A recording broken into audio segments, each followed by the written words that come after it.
Sonic and Splatoon are two completely different series with their own gameplay quirks, lore, and characters. At first glance, it may seem that they're not easily comparable, but that's further from the truth than you think. There's more than meets the eye with the two, and though a few other people have caught on, I gotta indoctrinate you into my world of delusion. Hey, it's Nana Plays Games, aka MPG. When people compare two games from different universes, Sonic and Splatoon usually won't end up in the same conversation. Even so, I've noticed a pattern. A lot of Sonic fans love Splatoon, and a lot of Splatoon fans love Sonic. Despite both games being distinct from one another in many ways, there are even more ways that they're similar. It's why a lot of fans, such as myself, love both.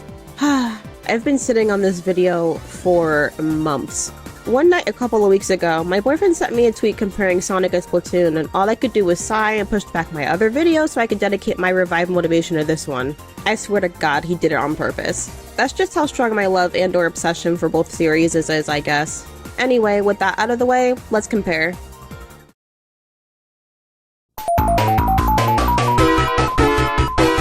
Let's start off with a little bit of a background. Sonic had its first game in the series originally released for the Sega Genesis in 1999 under the title Sonic the Hedgehog. It was well liked for its new, exciting ideas, fast gameplay style, and vibrant aesthetic. The main character was not only uniquely designed, but fit the feeling of the 90s to a T and is pretty loved in the West.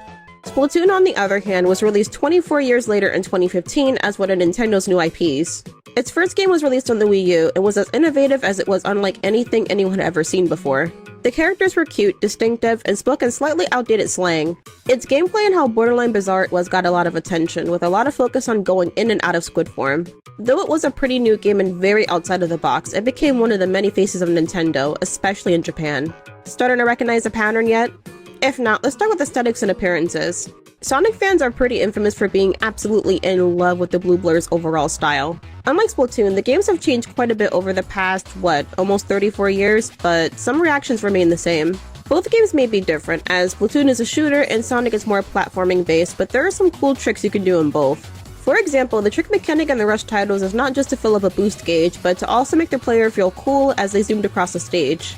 Another example of this kind of thing would be the sometimes difficult QTEs in Sonic Unleashed. While sometimes frustrating, completing some tricky QTEs and being rewarded with a better path and tricks from Sonic is a great feeling. Sonic games are also usually about going fast and trying to beat levels as quickly as possible using the tools at your disposal. Being able to find a new path, reach it with absolute perfection, and beat the stage faster and faster each time is a feeling unlike any other. Splatoon is a pretty different series and the gameplay is as well, but the same thing applies. You can feel like a total badass playing the game. Splatoon's entire setup exists to reward a player's skill and ability to react to their environment. There are some really cool things you can pull off in any mode in the game, whether that be the campaigns, anarchy, turf wars, or a salmon run. If you're playing campaign mode, it can kinda feel like playing a 3D Sonic title at times, just better I guess, but with the grind rails and all. Anyway, back on topic. Of course, in multiplayer mode, sometimes whether you win or not isn't up to you, but being able to carry a team to victory or splat someone who's been on your butt is enough to make up for it. Splatoon gets pretty competitive regardless if you're playing ranked or not, so you're expected to be on your A game or die trying. There are so many ways you can feel like a total powerhouse, like pushing your way to victory through a seemingly unwinnable match of Rainmaker, or somehow making it through a hellish wave in Salmon Run, or even getting a faster time in the campaign, specifically Side Order. Anytime I beat a level faster in Side Order than before, it felt a lot like getting a faster time in a Sonic game, which is great. So it's not just a matter of feeling capable and winning, but also feeling cool while you're doing it. Both games reward you for your quick reactions, in-depth understanding of the game, and the desire to get better with each level or match. This may seem like the kind of comparison you can make between any two games, probably because it is, but hear me out. I have a better argument. Sonic and Splatoon have the same, or at least similar, too cool for school aesthetic. Like I said before, both series rely on slang, pop culture references, and jokes. For instance, there's at least a single corny one-liner that Sonic belts out per game. Not only does it fit the world he's in, but it's just the right amount of cringy and outlandish to be funny. Splatoon's jokes are more quirky and based on either current slang or the punniest of puns, but the jokes still have the corniness of Sonic's. Both games also allow you to feel as cool as you want, with the ability to do tricks after successful levels or matches. Being able to be rewarded with the character you're playing as doing flips and cool poses serves to make the player feel better than they already do. More specifically, the games are pretty effective in how they make people feel, and in this case, both games make you feel badass. I know I'll never get tired of watching Sonic or my Octoling do the same poses all the time. Both Sonic and Splatoon are just so unapologetically cool and just, I don't know, themselves. They're unlike anything else and that's no issue for them. If anything, it's what gives them an advantage. Everyone is free to be themselves, and it's quite a relief to see characters be so unashamed in their attitudes, no matter how big and bold they may be.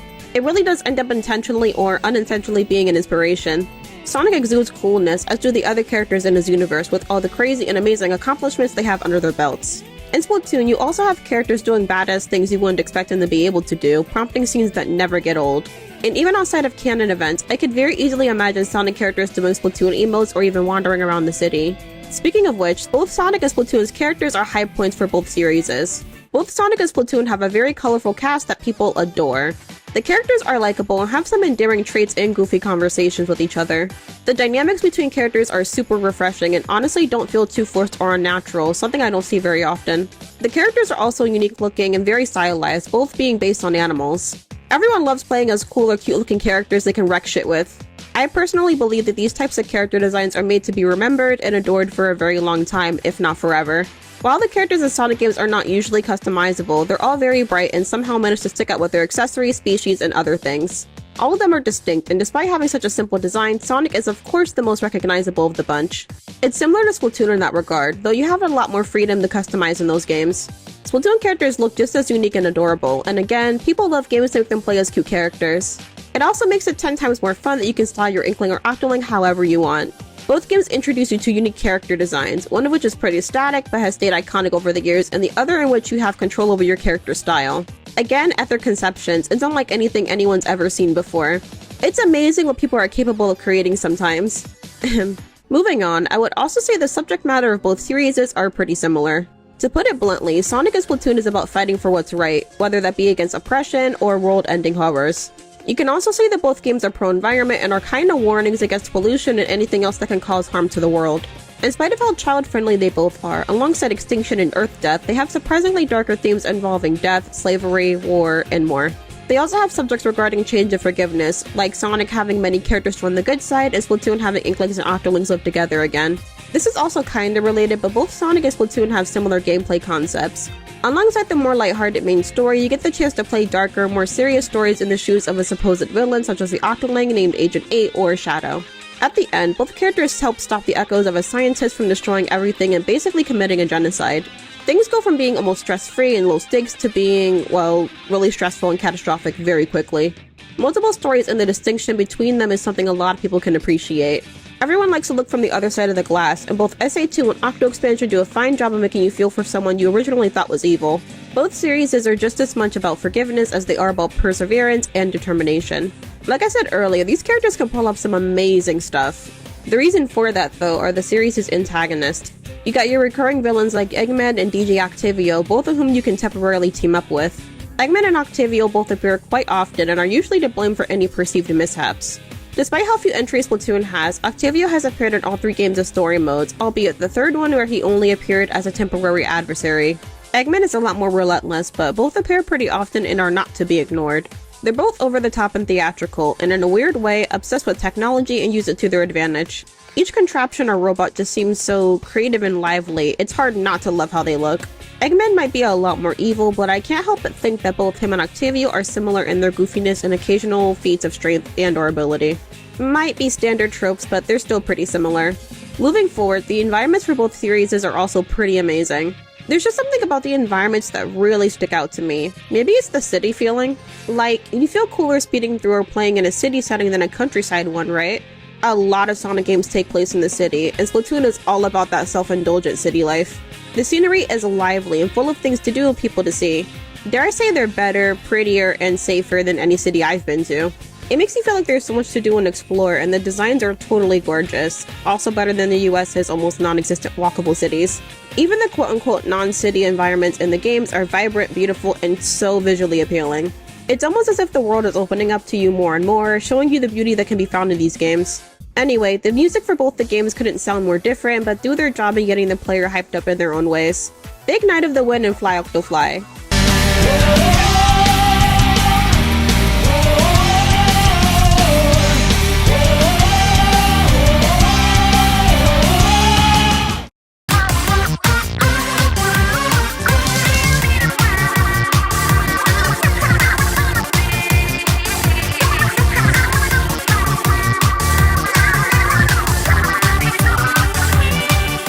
Both games also use different kinds of music genres for their games and completely turn those genres on their heads. They managed to be pretty diverse culturally or otherwise while still keeping their own aesthetic and vibes, like Sonic Adventure and Adventure 2 using hip-hop and R&B. Ask him a question and he vanished in a second. I'm walking through valleys, crying pumpkin in the alley. Didn't seem happy, but they sure tried to get me. Had to back him up with a fist metal crackle. I'm hearing someone saying, you a chicken, don't be scared. It had to be the wind, cause nobody wasn't there. I searched and I searched as I climbed up the wall. And then I started to fly, I went in deeper. A lot of songs are also sampled from a lot of important black figures, musically inclined or otherwise. Or Splatoon 3's deep cut having cultural ties in their music, and Shiver's style of singing being modeled after enka, a Japanese music genre.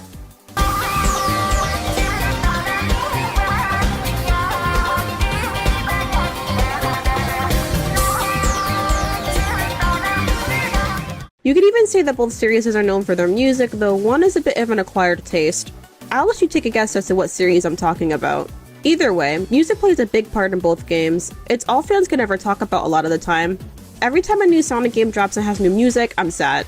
Every time a new Splatoon song releases, I'm sad. Every time there's a live performance of both Sonic and Splatoon's wide array of songs, I cry because I'm never able to go. Again, just another way that the series provides something new in everything they take part in. It keeps both series fresh and like ideas never run out. As well as being culturally diverse, both series are kinda diverse in general. Sonic Unleashed specifically, shows off different parts of the world and the different kinds of beauty that comes with them. Similarly, Splatoon has idols and residents of different backgrounds, identities, and cultures. Sega, I think, has always been representing a lot of different cultural and racial identities. Splatoon is one of the only Nintendo games that does that a lot and seemingly without much limitation. Neither one shies away from representing everyone, which I personally find very validating. In a way, both fandoms are kinda similar and seem to overlap with each other sometimes, not that that's surprising or anything. I've always been into Sonic, and it took literally no time at all for me to become a big Splatoon fan. Both give me similar vibes and feelings of this, how do I put it, freeing euphoria? I just feel so alive even thinking about these games. I don't even need to play them to feel their gravitational pull. I can only imagine a collab. My poor heart would not be able to take it. I already can't ever react normally to things I like a normal amount, let alone things I absolutely love. Still, I hope more people are able to see the similarities between Sonic and Splatoon, delusional arguments aside. It couldn't have been that big of a surprise that I did this kind of video, right? I'm a huge fan of both series, though that might have been kinda obvious. 19 out of the 42 videos on my channel are Sonic related, and well, just look at my Sona. I feel qualified to speak on this topic, but please let me know your thoughts in the comments. Make sure to like and subscribe too. This is MPG, I'll see you later. Peace!